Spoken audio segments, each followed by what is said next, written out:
Хай, өглөөний цайгаа бэлдээ. Хүүдээ өглөөний цайг нь сайн уулгаж гарахгүй бол сургууль нь 11:30 хүртэл юм идтгүү гэсэн. Тийм болохоор өглөөний цайгаа гэртээ сайн уужиж гарах хэрэгтэй. Нөхөр болохоор өглөө сэрэнгүүтээ юм идэж чадахгүй байх гэдэг юм. Тийм болохоор ажил дээрээ очиод идэнэ гэд ер нь өглөөдөө ус уугаал гарч тийм дөө. Би болохоор өглөөний цайгаа бол ер нь сайн удаг. Ер нь дандаа сайн удаг гэж юу. Гэтэ яг нэг цэсний хаалганд орсны дараа бол өглөөний цайг бол заавал уух хэрэгтэй гэд. Ойрт нөхөр маань хүүгээ сургуульд нь хүргэж өгөө да. Яагаад вэ гэхээр нөгөө мопед авч явах гээд. Ууг нь би нөгөө хүүгээ сургуульд нь хүргэж өгч авах гэж бид нар чинь мопед авсан шүү дээ. Тэгсэн чинь нөхөр маань ажилдаа унж авах гээд.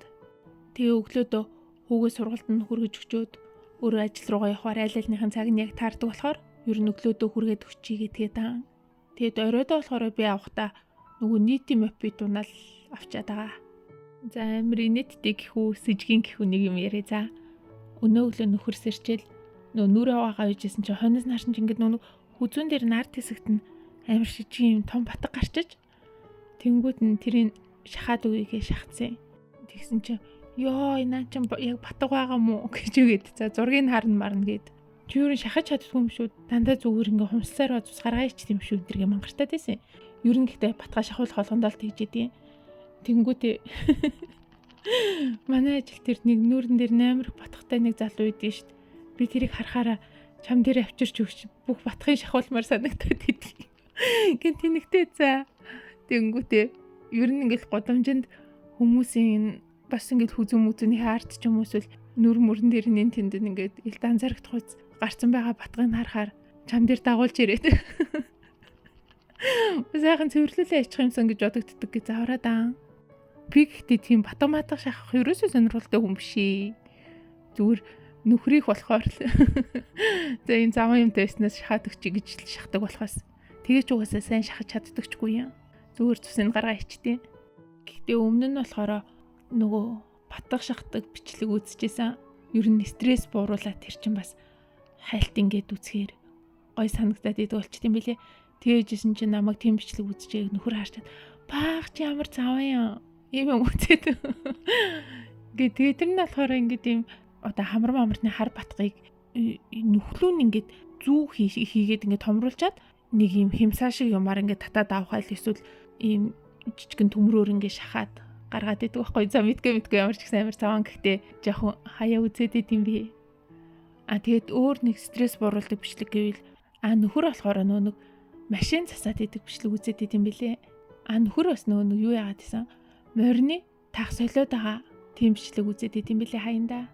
Би болохоор батга үзчихсэн. Тэгээд хөлний нөгөө педикюр хийдэг амар заван халтар хөлтэй. Тэгээд тэрийг угаагаад ингээд хомсын цэвэрлдэг. Тийм бичлэг үзчихсэн. Тэгээд нөгөө хэвээс угаагаад юм жижигэн олбог шиг тийм жижиг хэвээс одоо хаанач тэгж амар шалбааг нунгаач тийм тэгээд амар савгаасаараа цэвэрлчдیں۔ Тийм бичлэг үзэхээр бас хаяа стресстэй лэгддэг. Та нар ер нь чөлөө цагтаа юу үзэж юу сонсдог вэ? Илүү сонсох дуртай хүн сувг юу гэдэг вэ? Надтай хуваалцаарай. Би бас энэ талаар мэдээлэл тун цөөхөн болохоор угаасаа хятадд ингээд шууд YouTube ч юм уу Facebook ортгүй байхгүй юу? Тэгээ ялцчгүй гадаад оюутнуудад бол өөрсдийнхөө орны талаар цаг үеийн мэдээлэлтэй байх нь чухал шүү дээ.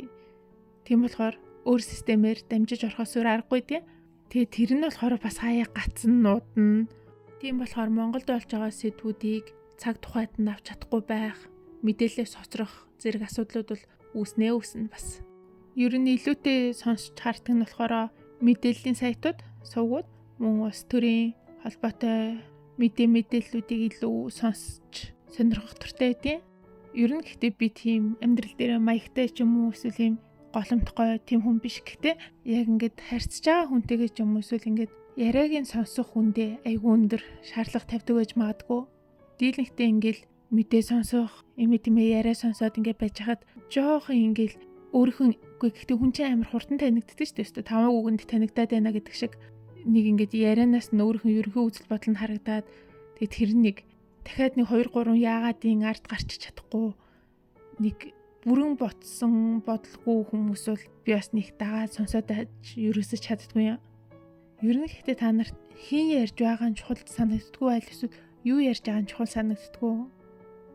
Надаа өмнө нь бас мэдлэг мэдээлэл хомс байх үед хүм юу ярьж байгаа нь илүү чухал санагддаг байсан. За энэ хэн байх нь ямар хамаатай зөв юм ярьж ш ч юм уу тий. Одоо болохоор нэг тэгээ санагдах болсон. Хэн ярьж байгаа нь амар чухал санагддаг болсон. Зүгээр нэг ярих техник эзэмшсэн. Бусдыг нэг ятхан үнэмшүүлж чаддаг. Нэг тийм тооцоотой сэтгэл хөдлөсөн тийм ярианууд нэг тухайн үедээ зөв юм шиг санагдаж байгаа ч гэсэн тэгээд ер нь хүн нь ерөнхийдөө нэг буруу гэсэн мэдрэмж төрүүлсэн бол юу ч сайхан яриа тэгээд дутхгүй баг нь хулраад харагдчихдаг юм шиг санагдаад идэв шүү дээ.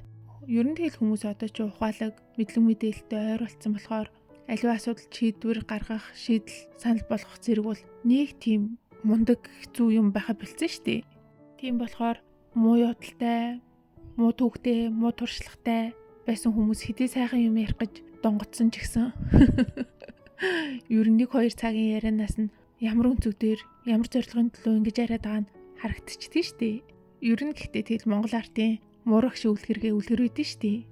Нөгөө нэг лам багшаасаа хамаг ирэх ламын идэл хэрэгслийн муур нь хулгайлаад тэгэд нэг хідэн хулгануудын дунд очиж суугаад за би бол гэгэрсэн муураа та нар миний үгийг сонсчи энтергээд тархийг нугаагаад тэгэд нэг нэгээр нь барьж идээд идэг.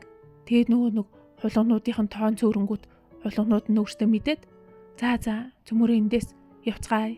Муурлал муур идэг гэдгийг ингээд ойлгоод тэгээд таяа явцдаг. Тэр үлгэр надаа их л амьдралд бодит сургамж сургаал юм болов уу гэж бодогддог. Хятадын нөхцөл тарин юу ярих нь чухал уу? Эсвэл хэн ярих нь чухал уу гэдэг асуултын хариу арай ондоо тайлбарлагдах байх. Угаасаа хятад ч коммунист нэг гоц намтай ер нь улсын үзэл баримтлал нэгэн үзэл дор нэгэн намын дор байдаг. Тийм болохоор хэн нэгэн өөрийн үзэл бодлыг олонд нөлөөлөх хэмжээнд хэлсэн бол тэр мэдээж зөв буруугийн шүүлтүүрээр аль хэдийн орцсон дэлгэгдэх боломжтой болсон гэсэн үг шүү дээ. Тийм болохоор голчлон юу ярих нь илүү чухал байгаа дах шиг санагдтiin. За бай.